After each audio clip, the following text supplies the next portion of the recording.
دلیل از اینا به این زیادت چی است؟ میگه حدیث صفوان یک زیادت است، من الحدث الى الحدث، من الحدث از بیوزگی تا به دیگه بیوزگی، از این بیوزگی تا دیگه. امام نووی میگه و این زیادت غریب است یا ناآشنا، ثابت نیست. و قالوا میگن ان الحدث سبب للمسح، بیوزگی سبب مسح شد به موضع، فعلق الحكم به، حکم بینمی متعلق میشه. یعنی سبب مسح خو این بیوزگی است. حالا که ما پایم پاک است پوشیدیم ضرورت نیست. مسح کی میشه؟ هم وقت که بیوضو شوم. اگه شروع مسح از اون وقت بیوزگی است، پس ختم میشم از اون وقت باشه. مثلا امیال اگه ما موضوع پاک بپوشم این وقت مسح ضرورت نیست، پایا پاک. هر وقت که بیوضو شدم وضو کردم باز از اون وقت مسح میکنه انسان. این از نظر عقلی این گپ صحیحه. دوم قول دوم میگه من حین لبس الخف، از وقت پوشیدن موزه. این موزه را که پوشیدی وقتش این میال مثلا یک ذره وقتش تنگ کرد دیگه. قول این حکایت شده از حسن بصری و محدث مجتهد. و قول سوم من اول مسح بعد الحدث، اولین مسح که بعد از بیوزگی میاد، اولین مسح یعنی بعد از اینکه بیوزو میشی اول بار مسح میکنی و نه از وقت میگه شروع میشه.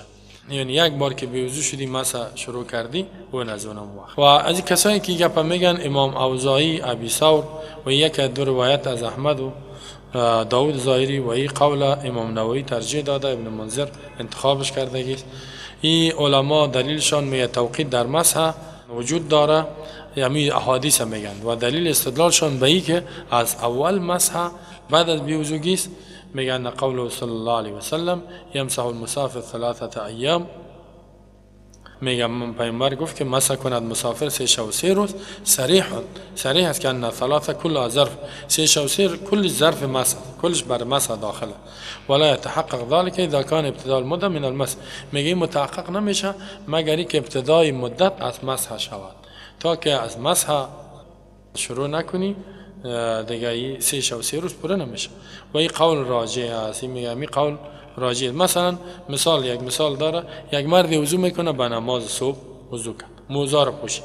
حالا خب حاجت به مسح نیست، پاک است، نه با طهارت و پاکی خود صبح مثلا برای نماز صبح وضو کرد، موزه رو پوشید، طهارتش باقی ماند تا ساعت 9 بجه صبح. مثلا 5 صبح خیست وضو کرد تا 9 صبح، تا 9 صبح یعنی تا 9 چاشت. بعد از این بیوضو شد اما وضو نکرد. حالا 9 بجه ضرورت نیست که وضو کنیم، وقت نماز نیست. وضو نکرد و وضو کرد در ساعت 12 بجه. اینال میگه اولین مدت مسح اون وقت مهم است، یعنی این که از وقتش دیگه هم فراخ میشه. با قول اول فرقش است که در قول اول گفته شده بود که از وقتی که موزه را چی میکنه بیوضو میشه، یعنی که موزه را که پوشید از کدام وقت که بیوضو شد از اون وقت شروع میشه. مثلا صبح وضو کرد، کدام وقت که بیوضو شد 9 بجه مثلا که بیوضو شد مدت مسح شروع شد. توجه هستین؟ و قول اولی بود که موزه را پوشیدی مدت شروع میشه. این خویج این دلیل هم نداره، این قول میمانیم. همین دو قول معتبر. اولش گفت که وقتی که موزه را پوشیدی با وضو از کدام ساعتی که بی وضو شدی از اون وقت مدت مسح شروع میشه، یعنی حساب کو دیگه 3 شب و 3 روزه. مثلا صبح ما وضو کردم 9 بجه بی وضو شدم، این از همین وقت. اما قول جمهور علما چی بود؟ قول جمهور علما وا گفتن نه، یک کسی که وضو کرد ساعت 5 9 بجه بی وضو شد از این وقت شروع نمیشه، از اون ساعتی که 12 بجه مسح میکنه. یا مثلا ما گفتم ما امیال وضو کردم، نه نماز خواندم در خفتن بی وضو شدم، اون وقت شروع نمیشه. خواب کردم قرار صبح که خیستم چی کردم؟ رفتم وضو کردم، صبح برای صبح مسح کردم، اون از اون وقت شروع میشه. یعنی اینجا این یک شب و یک روزه دیگر هم من میتونم که تیر کنم. یک روزش خب با وضو استم و یک شبشم که همو تو خواب میشم هیچ وضو نمیکنم، مسح نمیکنم، ضرورت نیست. نه وقت نماز صبح که برای نماز خیستم وضو کردم موزه من نکشیدم، نه اون از اون وقت. یعنی این قول سوم که است همین مدت مسح بسیار چی کرده خوب فراخش کرده. یکی قول اولی بود که بیوزوگی که بعد از پوشیدن، قول دومی بود که از اول پوشیدن موزه، وقتی که موزه رو میپوشیدی او بیخی تنگه، قول دوم بیخی وقتش کم است. و قول سومی است که نه، از مدت زمانی که مسح میکنی نه بیوزوگی. این قول سوم بسیار چی است؟ وانی وسعت داره. انشالله شما این گپ درک کردین فرق در بین سه قول. ولی ما گفتیم که قول سوم امام اوزاعی، ابو ثور، یکی دو روایت احمد ابن حنبل، داود ظاهری، امام نووی، ابن منذری را ترجیح داده و مذهب میگه مثلا آغاز مدت از ساعت 9. قول راجی است که آغازش از ساعت 12 است و ما خودم امیر ترجیح میتم، اگر که امام ابو حنیفه رحمه الله اونا گفتن نه مذهب اول و از وقت بیوضو شدن، مثلا کی در قول اول کیا بودن؟ جمهور یعنی حنفی ها و مالکی ها و شافعی ها. ولی راجح به نظر ما امیست که از وقت مسح، وقت مسح یعنی حالی که پوشیدیم موزه را نه بیوضو شدیم نه وقت شروع نمیشه، از وقتی که مسح میکنیم اونه یک ذره وقتشان فراخ میشه و دلایل هم وجود داره. خب قول راجح مثل که سابق تیر شد، وقتی که مسح بکند و آغاز مدتش از مسح نه. علما اختلاف دارن که آیا مسحش برای تجدید وضو اگر باشه چطور؟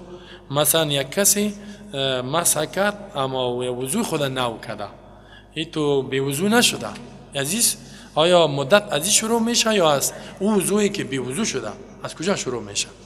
یک کسی هست که وضو میکنه بی وضو نشده اما وضو خود تازه میکنه، یک کسی دیگه است که بی وضو شده، حالا برای وضویی که بی وضو نشدگی است یعنی یک وضو اضافگی از اینجا شروع میشه مسح میکنه نه. در طبعا که وضو میکنی باید پای مسح کنی، یعنی از اونمو وضو شروع میشه که تو بی وضو شدی و وضو سرت واجب است، یعنی از وضوی مستحب شروع میشه، از مسح در وضوی مستحب یا از مسح در وضوی واجب، از کدام شروع میشه؟ علما در این اختلاف نظر دارن. بعضیا میگه آغاز مدت از مسح، اگر که میگیره نمیگیم همین مسح که شروع شد وضوی نو است یا وضوی مستحب است یا واجب، ایش ما در نظر نمیگیم. و بعد دیگرها گفتن نه مسح که از وضوی واجب میشه. خب دو قول است ولی نظر ما همی است که به خاطر که دین آسان است اگر آسانش کنیم همی که مدت مسح را از وضوی واجب شروع کنیم، یعنی وضوی مستحب از این شروعش نکنیم، از وضوی واجب شروع کنیم. یک ذره دیگه هم چی میاد؟ همین وقت زیاد فراخی میاد، دیگه هم وسعت میاد.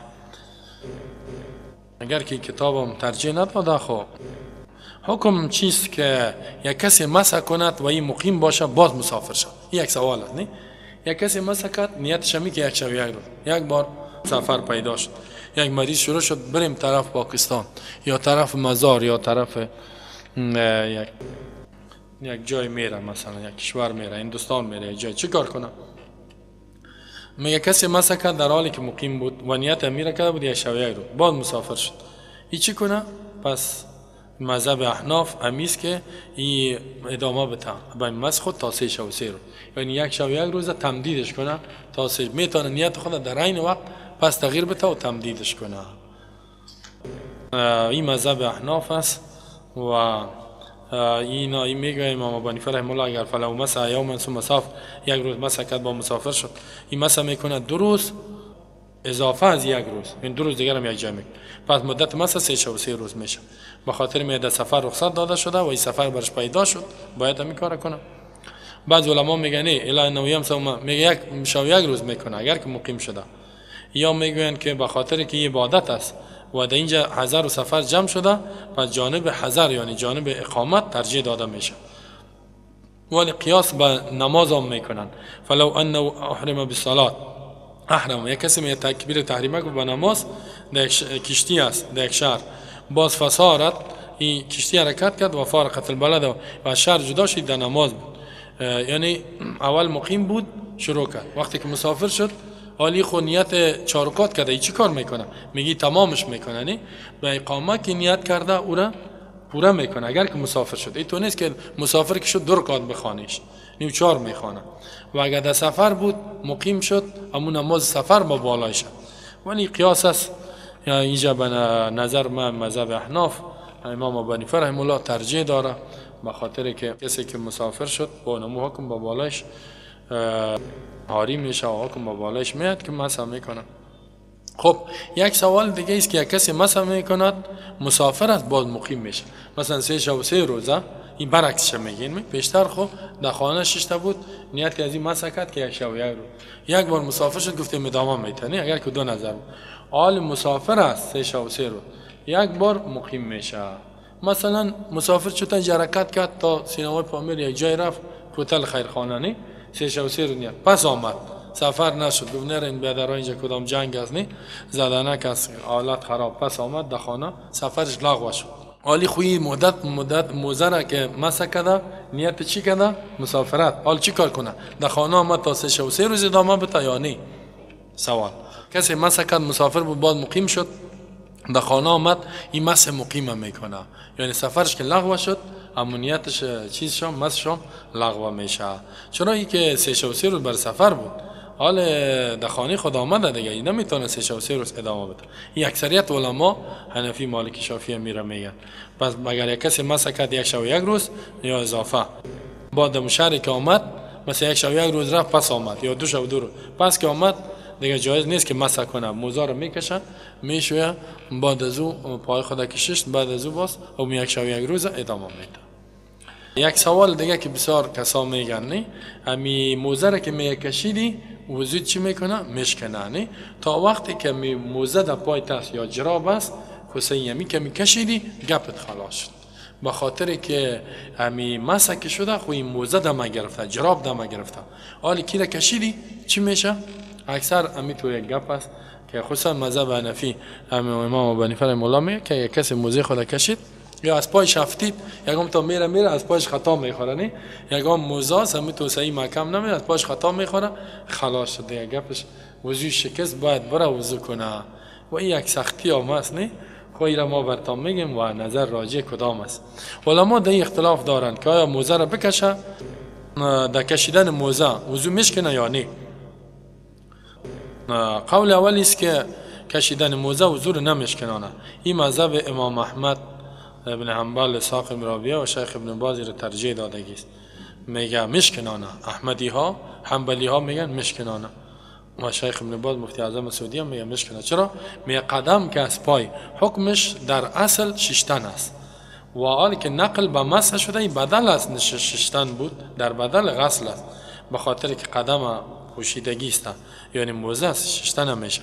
اینال وقتی که موزه کشید ایره حکمش پس به موجوب غسل به موجوب ششتن عود کرد، یعنی حنبلی ها و اسحاق ابن راهویه میگه که وضو شکست باید دوباره چی کنه وضو کنه. دومیست که نه میگه وضو نمیشکنه و این قول قتاده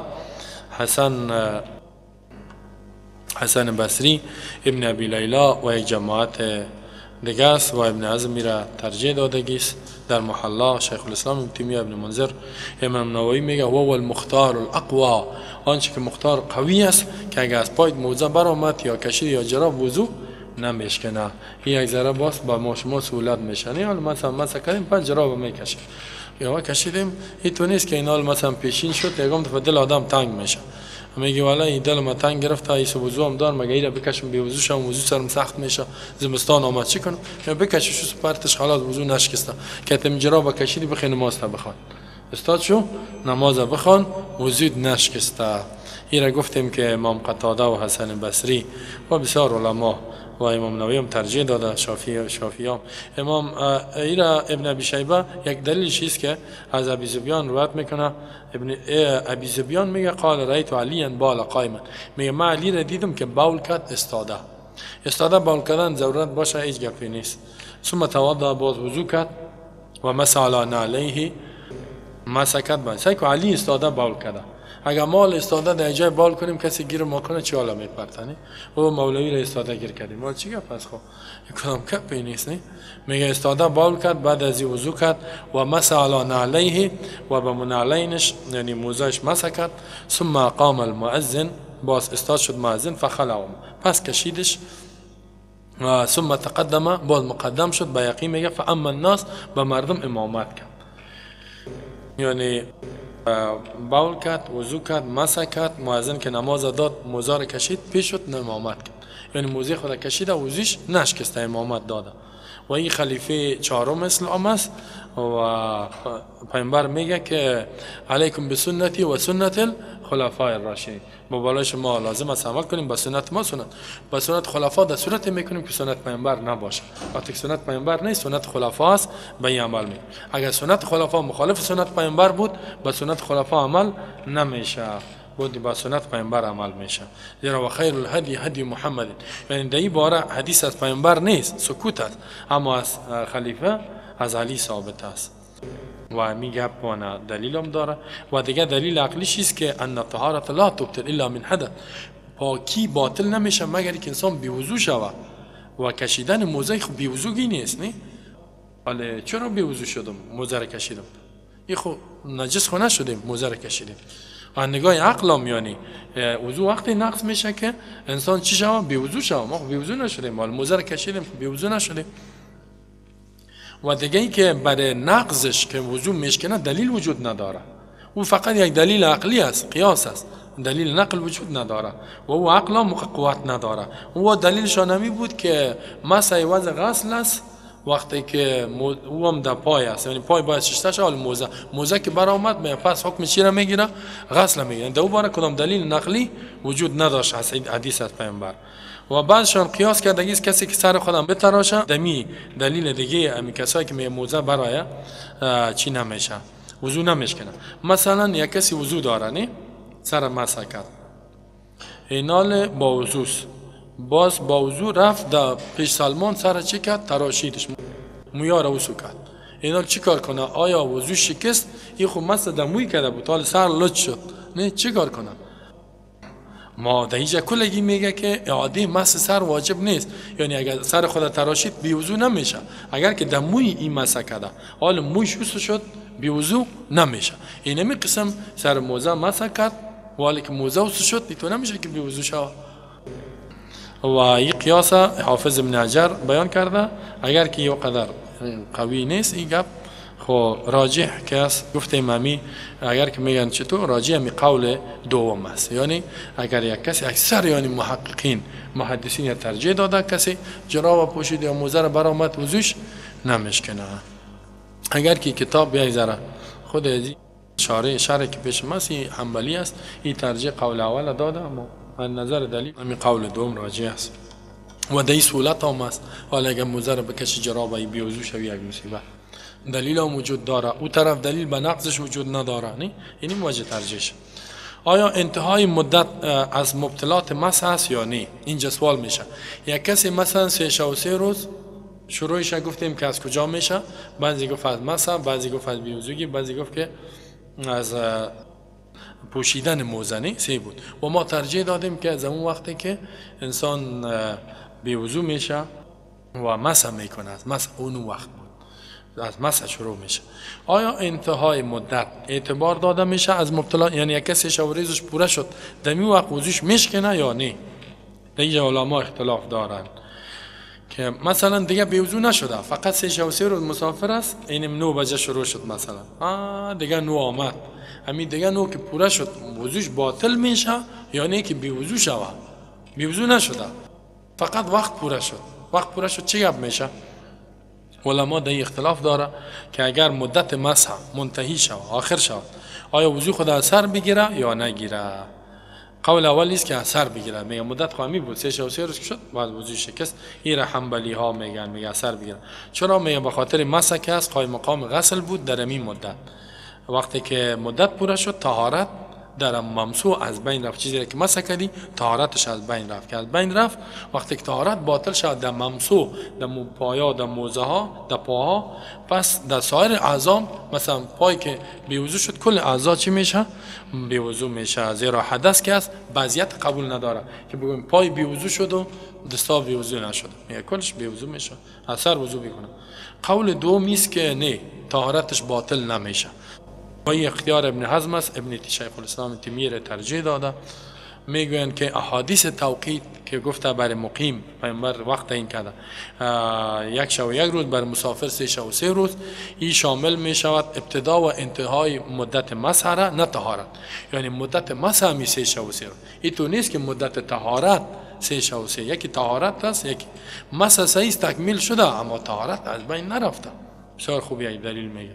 فهی تنها تنهی منتهی میشه، ختم میشه ایام صح احدنا اکثر من یوم، اکثر زیاد از 1 شب و 1 روز منتهی میشه. مقیم که از 3 شب و 3 روز، مسافر 3 شب و 3 روز، وقت مسح خلاص شد. اما این تو نیست که طهارتش از بین بره، مدت مسح پوره شد، یعنی بعد از این دیگه مسح نمیتونی.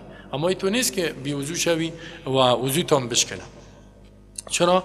دوم دلیلش هم میگه این مرد که است پاک شده، یعنی مسح که کرد پاک است با مقتضای قرآن و سنت. نه هم مسح که کرد پاک است. وقتی که پاک است اینال طهارتش از بین نمیره مگر به دلیل از قرآن و حدیث باشه، یا الله گفته باشه یا پیامبرش یا اجماع باشه، ولا دلیل میگه در اینجا نیست و اجماع موجود نداره.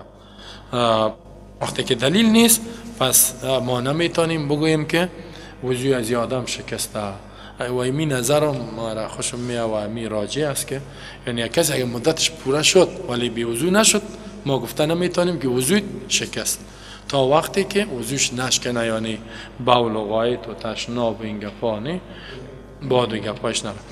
خب بعضی فایدهای عام که از این حدیث فهمیده میشه چیست؟ جواز مسح به خفین با موزا. فایدهایش میگیم در سفر جایز است و قسمی که در قسمی که میتونیم در خانه، مثلا در خانه دیگه که ببینیم کسایی که با مذهب امام صاحب ابو حنیفه رحمه الله عمل میکنه و ماسی میپوشن، حالا ماسی خو بیچاره به تکلیف آمدن و بر ماسی مجبور یک کراوش کلان پیدا کنی و اینا کجا کشکده ببری سر جراب میگه نمیشوی. من اگام تا را میگم که اگام جایی که میرم جرابم بسیار دبله، میگه هر قدر دبل باشه نمیشه. گفتم نکو میشه. باز ببینید اگر شما یگام جای رفتین دیدین که کارا بکنین زدنک میشه، کسی تاپیتان میکنه پوت می کارا کنین. خب در جای میبینین که مشکل پیدا نمیشه، باز امور بکنین که مردم هم خبر شه، ببینه چی گپ با حدیث برش بگو، دلایل برش بگو که می سهولت استفاده کنه. حالا یگام تا که هست میگن که ولد می چیز که دمی مذهب قرآن سنت، یعنی از پیش خودتون میگن سلفیا همی بسیار سهولت است که همی جراب مسح میکنن، همیش ما را خوش ما میاد. نه اونطور نه تو نکو که یگام سهولت ها را بگی دیگه کلش خوب است قرآن سنت کلش، و همی مذهب تنها از سلف نیست، یعنی به نام سلفی کل ائمه مجتهدین، امام ابو حنیفه رحمه الله، امام مالک، امام شافعی، 4 مذهبشان چی بود؟ نظرشان چی بود؟ حدیث صحیح. اذا صح الحدیث فهو مذهب. حدیث صحیح بود اونم مذهب است. حتی ابن عابدین در فتاوای شامی میگه یک کسی امروز به مذهب امام بخونه، صبح به مذهب حنبلی بخونه، مثلا رفع یدین آمین بگوید، دیگه صبح به مذهب شافعی، دیگه صبح به مذهب مالکی نماز، به شرط میگه در این حدیث صحیح باشه از مذهب امام بیرون نمیشه، این مذهبی است. چرا؟ مذهب امام حدیث صحیح است، از مذهب امام ابو حنیفه رحمه الله، از مذهب امام اعظم بیرون نمیشه. چرا؟ به خاطر که مذهب امام حدیث صحیح است، این در مذهب امام است. ولی دیگه کسایی که علمشان کمن یا میگن نه از مذهب برآمدی، همین که میدید که چرا تو میکنی؟ حالا خود تو یک دفعه کردی همین کارا، تو چرا کردی؟ اول که اومدی خو همین کارا کردی. والا میگم ما خو که کردیم حدیث است، خود این بارام حدیثش قوی تره، در بخاری در مسلم است. پس یکی جواز مسح در سفر، دومی که از این حدیث فهمیده شد مثل که مقیم هم باشی، دیگه بول و غایط از نواقض وضو است، این ما شما فهمیدیم. دیگه حدیث باب فهمیده شد که خواب وضو را مشکنانه، مسئلهش پسان میاد. دیگه در این حدیث دلیل است با حکمت شریعت و این که هر حکم در مرحله خودش باید بیان شود، حالات در نظر گرفته شود، زیرا پیامبر فرق کرده در بین مسافر و مقیم. نه مسافر مشکلاتش زیاد است، 3 شب و 3 روز، مقیم نداره 1 شب و 1 روز، یعنی حالات اسلام در نظر گرفته. و دیگه این که بر مسافر مدت دراز است از مدت مقیم کرده به خاطر مراعات کردن حال مسافر و مشقتش. و ان ثوبان رضی الله عنه قال بعث رسول الله صلی الله علیه وسلم سریه فامرهم ان يمسوا على العصائب یعنی العمائم والتساخین یعنی الخفاف، رواه احمد و ابو داود و صححه الحاکم. ثوبان رضی الله عنه میگه که رسول الله صلی الله علیه و روان که سریه یک لشکر میگه مجاهدینه که دو خودش نباشه، پیامبر وجود نداشت در برابر کفار مشرکین، یعنی لشکر روان کرد که برین بجنگ. امرشان کرد که ایام سو علی الاصایب که مسح کنن در لنگی هایشان. اصایب چی را میگه؟ عمامه را میگه، دستاره سر ازی مسح کنه. به خاطر سخت است و مشکلات است تو نکنه بکش و پس چی کو سر مو مسح کنه. و دیگه امرش کرد مسح کنه در تساخین، یعنی موزایخ شو. موزه را کشیدن یک مشکل و جنجال داره. روا احمد ابو داود ایره نقل کرده، امام حاکم میگه صحیح. سریه امو جماعت جیش را میگه که از 500 تا 300 باشد، بعضی گفته 400، یعنی از 300 تا 500. این به این خاطر سریه میگه که غالب نیست که تسیر باللیل، شب میره، در روز پنهانه، یعنی سفرش در شب. بعضی گفته که این از خلاصه جیش، یعنی لب و لباب لشکر می باشه و بهترین ها می باشه. به این خاطر سریه یعنی پنهانه، نخبگان دهی است. اصحاب جمع اصابه و این عمامه و دستار میگه لنگی را. به این خاطر دستار لنگی را اصحاب میگه که سر کس توسط ازی بسته میشه. اصحاب امور میگه که چیز بسته کنی. و متعصب امور میگه که بسته است، یعنی نظرش باز نیست، نه بسته است همیتون. تساخین موزه ها را میگه خفاف. این حدیث صحیح است، یعنی حدیث ابو داود نقل کرده از طریق راشد ابن سعد ثوبان. بعضی را ضعیف گفته به خاطر می راشد ابن سعد از ثوبان نشنیده، یعنی منقطع، مثل که امام احمد میگه. بعضشان میگه نه شنیده که شنویدنش ثابت است و حدیث امام حاکم و نووی میگن صحیح است. پس حدیث یعنی راجی است که صحیح حسن است. حکم مسح با عمامه چی است؟ علما اختلاف دارن، قبلا هم بیان کردم. قول اولی است که جایز نیست، یعنی تنها با لنگی نمیشه. سر میگه یک چیز مسح کن و لنگی را ایتو سرم اردوشه، یعنی یک رو به راست شود لنگی هم شود. این مذهب جمهور یعنی اکثریت است. حنفی، مالکی، شافعی، سه مذهب میگه سر که میکنی تن و لنگی صحیح نمیشه، کمی سر اینجا بازمی تو بالا ببرش، یکم تا که لنگی را بالا میکنه بازمی تو میکنه. این حافظ ابن حجر نقل کرده که سه مذهب. امام ترمذی میگه که قال غیر واحد من اصحاب النبی، یعنی اکثریت اصحاب پیامبر مسح نمیکردن در لنگ در دستارای خدا، مگر اینکه مسح میکردن در سر به امرای لنگی، هم سر هم لنگی اردوش یعنی میکردن. به نظر اصحاب امی قول که سه مذهب است، یعنی غیر از حنبلیا، میگه مسح به لنگی به تنهایی جایز نیست، تن و لنگی را جایز نیست. اگر یک انسان تن و به لنگی مسح کنه جایز نیست، وضوش نمیشه تن و به لنگی. این سه مذهب، بلکه لابودی است که مسح کنه به کل یک جزء راس، کل نه یک چیز سر و بعد دیگه. و معلوم است که مسح جزء سر می کفایت میکنه به نزد اکثریت همین ائمه. دلیلشان است که الله در قرآن میگه وامسحوا برؤوسکم، مسح کنین سرایتان. الله امر کرده به مسح سر در وضو، و این تقاضا میکنه که مسحش با آب باشه و مباشرتا دستش در سر بخوره، یعنی ترشا دست در سر بخوره. و عمامه لنگی خوی خو سر نیست، میگه چیزی است که در سر مانده شده. بنان ماسه مسح کننده ازی مسح کننده سر نیست حقیقتا، یا کلاس مثلا در کلا مسح میکنی، می سر نکده کلا را مسح کده یا لنگی را مسح کده. یک دلیلشان همین. دیگه ای که الله فرض کرده مسح به بالای سر، حدیث در عمامه محتمل التحویل است، یعنی احتمال داره تعویل شه. پس آنچه که یقین است در آیت، این به چیزی که محتمل است نمیشه ترک شود. قول دوم در مسح لنگی این است که حنبلی ها، امام احمد ابن حنبل و علمایی که در این مذهب یا میگن مسح به لنگی تنها جایز است. با سردی است یک لنگی پوشید اگه ایره بکشی او سکونی خراب میشه و یک مصیبت میشه یا سرلج میشه، تنها به لنگی صحیح است. و این قول تنها از حنبلیان نیست، امام اوزاعی امام شام بود، همین سوریه و فلسطینی سوار شامل میشه. و ائمه از مجتهد و اسحاق ابن راهویه هم محدث، ابو ثور یا مجتهد است، داود ابن علی، یعنی اینا یعنی 5 امام 5 مجتهد میگه که میشه تنها به لنگی. دلیلشان با ترمذی میگه و قیل غیر واحد من اهل العلم من اصحاب النبی.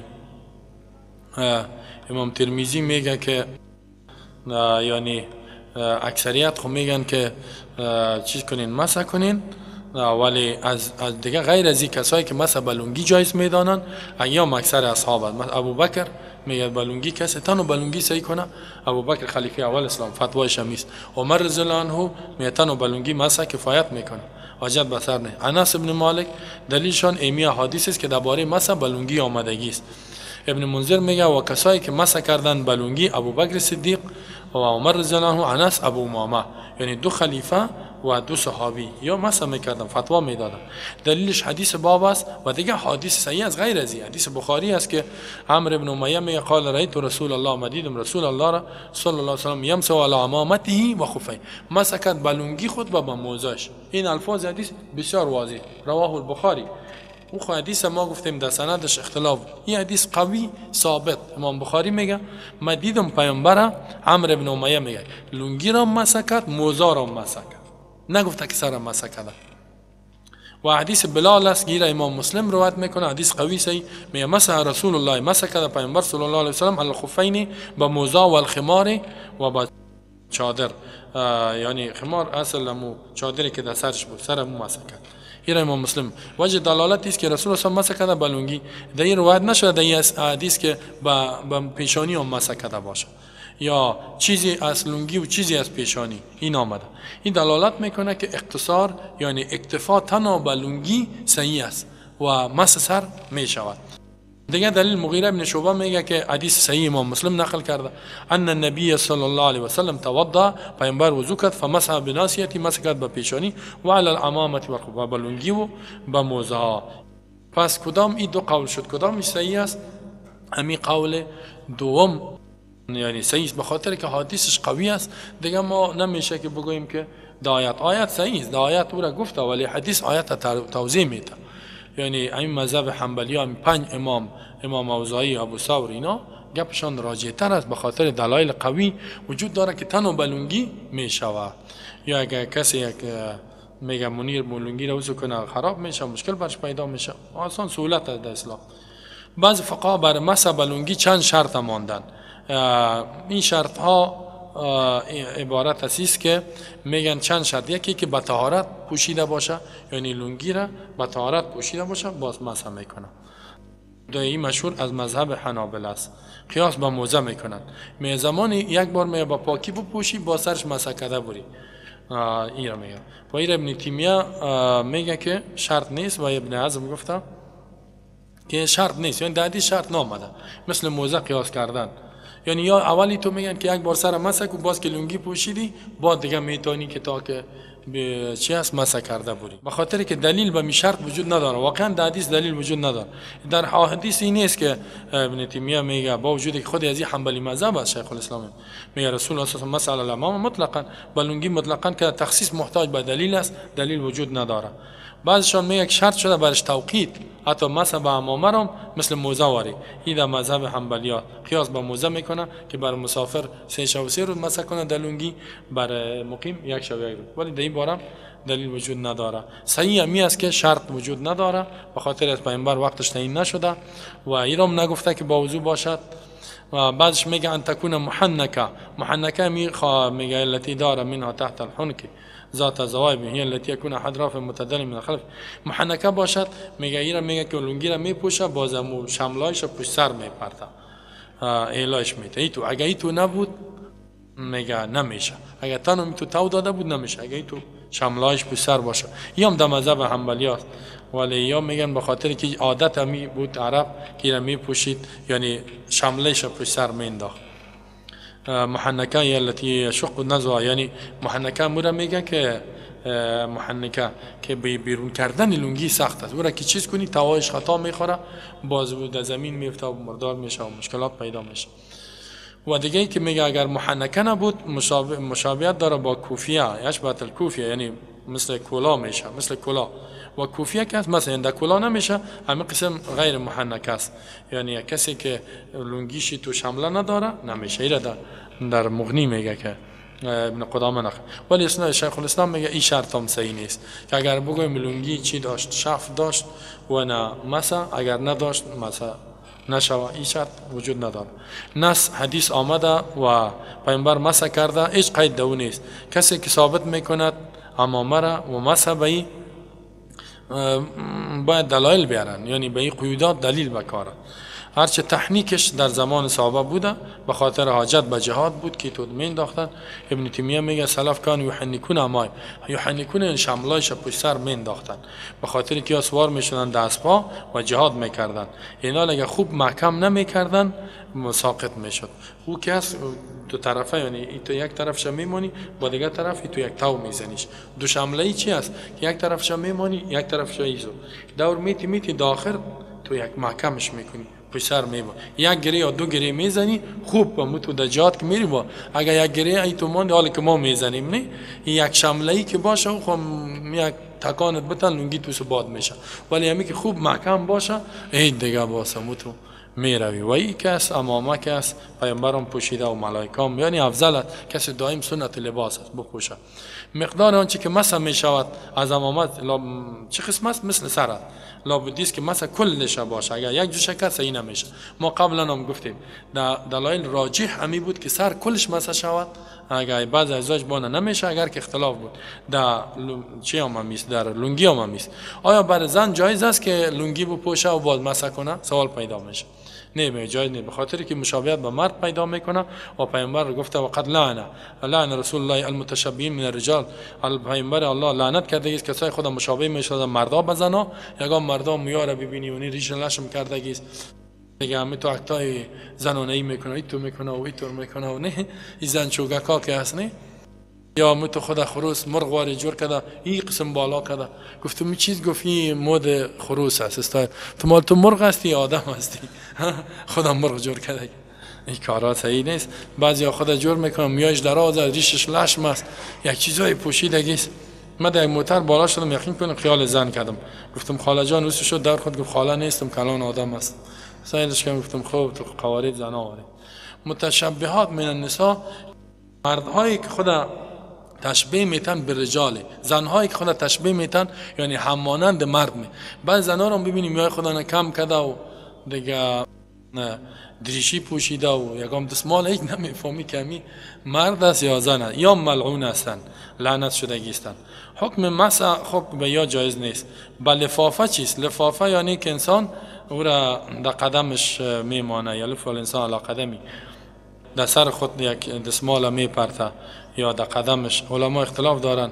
بله لفافه قول اولی است که جایز نیست. این مذهب جمهور علما میگن جایز نیست، به خاطر میگن لفایف که اصلا تثبت بنی استاد نمیشه ایسوسو میفته. و دیگه ای که مسح انما ورد علی الخف، یعنی لفافه ای که یگام تو یک چیز می دستمال میگیره در پای خود تو میتنه میگه این مسح صحیح نیست، به خاطر که مسح وارد شده به موزه و این در معنای موزه نیست. لفافه لفایف و خرق پارگی هایی که تلف علی الارجل یعنی دور میتن در پا، این موزه گفته نمیشه. ولا هی فی در معنای موزه نیست مسح نمیشه مگر به دلیل. امام نووی میگه لو لف علی رجلی قطعه، اگر در پای خود یعنی یک توتی دستماله بگیره محکم کنه من عدم از عدم باشد، یعنی از تکه باشد یا از بوریا اینگه پا باشه و استوسقه شدتا بره خوب محکمش کنه لم یجوز مسح صحیح نیست. چرا این موزه گفته نمی و نه در معنای موزه است. اجماع را نقل کردگی است بعدام جواز. سوم دلیل است میگه اجماع است که میگن جایز نیست. قول دومی است که مسح میگه دمی لفافه‌ای که در پای دور میتی جایز است و این قول ابن تیمیه و شاگردش انتخاب کرده. میگه حدیث باب آمده که پیامبر امر کرد به مسح به تساخین. تساخین یعنی چیزی که محکم است و این کل ما یلف هر چیزی قدم می پوشانه محکم باشه و یشد علیه خفن کانه موزه باشد یا غیرش باشه. و هدف موجود در مسح میگه موجود در لفظ لفافه. لفافه را که پوشیده به خاطر گرمی پای و موزه به خاطر است که پای گرم نگاه کنه. دیگه ای که لفایف اولا بالجواز من الخفاف. لفایف میگه لایق‌تر است که جایز باشد موزه و جراب کرده، زیرا کشیدنش سخته. لفایف است که بسیار محکمش میکنه. اینو چطور میگه ما مسح نکنیم؟ خب کدام قول صحیح است؟ این صاحب کتاب میگه می قول صحیح است که در لفایف هم جایز است. شیخ الاسلام میگه ثابت انه یمسح علی اللفایف، این دو نظر است ولی بهتر و حق همیست که صحیح‌تر همیست که مسح شود به لفایف که در پای و این مسح به مسح اولاست از موزه و جراب کرده، زیرا این لفایف به خاطر حاجت استعمال میشه در عادت و در نزش ضرر است که بکشیم. اگر میگه سردی برش برسه برش تکلیف است یا ضرر میبینه پایلوچ میشه یا ای که تعذیب به جرح زخم داره، وقتی که مسح به خفین جرابا جایز بود به لفایف به طریق اولا جایز، زیرا یا جراب که دبل آمد محکم آمد کدام مشکلی وجود نداره. خب یک گپ دیگه که پیشتر ما گفتم در ارتباط مسح جرابین، حالا یک ذره دیگه حکم مسح به جراب همیست که پوشیده میشه می پوشد در مردی به مثل موزه است بدون پوست، کتان می باشد امی یا قطن یا پخته باشه، کتان اینی میتکا کرد یا صوف پشم باشه که امروز مشهور است به شراب جراب، در عربی شراب میگن. علما اختلاف کرده در این دو قول است. قول اولی است که جایز است وقتی که صفیقتین باشند، یعنی سخت باشه رفتارش رفتار شود. این مذهب شافعی احمد است، یعنی کسی یک ذره دبل باشه میگه که انسان برود. این مذهب شافعی احمد ابن حنبل است. استدلال میکنن به حدیث باب که پیامبر امر کرده به مسح به تساخین یعنی هر چیزی که قدم بپوشانه و انسان را بره. و دیگه حدیث مغیره بن شعبه است که رسول الله صلی الله علیه و آله وضو کرد مسح کرد به جوربین و نعلین. خلاص وجه دلالت ظاهر است که پیامبر در جرابا مسح کرد، لیکن این حدیث اختلاف در صحتش. کبار حفاظ را ضعیف گفته و بعض متأخرین صحیح گفته مثل البانی، احمد بن شاکر و غیره، ولی ما نظر صحابه را گفتم که نو صحابه نقل شده اقوال تابعین. قول دوم است که جایز است مسح وقتی که منعلین مجلدین باشه. در این باز منعلین مجلدین نظر امام ابو حنیفه رحمه الله را میگن مسح به خفین به خلاف قیاس در موزه، پس نمیشه که ما جرابم دی بیاریم مگر اینکه در معنایش باشه من کل وجه.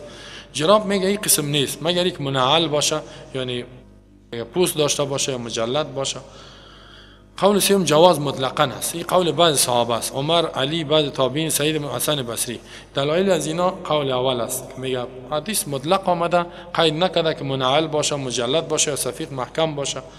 تقیید آنچه که شارع مطلق یا او را نقل کردگی است جایز نیست مگر به دلیل، و دلیل در اینجا وجود نداره و این قول راجح است. پیشتر هم گفتیم میر ابن منذر میگه که روی اباحه المسح الجوربین، رو مباح بودن جایز بودن مسح به جرابا است. 9 صحابی علی، عمار ابن مسعود، انس ابن عمر، براء ابن عازب، ابی ابن امامه و سهل ابن سعد کلشان میگن که جایز است، کدام مشکلی نیست. قبلا هم بیان کردیم، الله بر ما شما توفیق عمل نصیب کنه که پس قبلا هم گفتیم که جراب یا مشکل نداره. و صلی الله علی نبیه محمد و علی آله و صحبه اجمعین.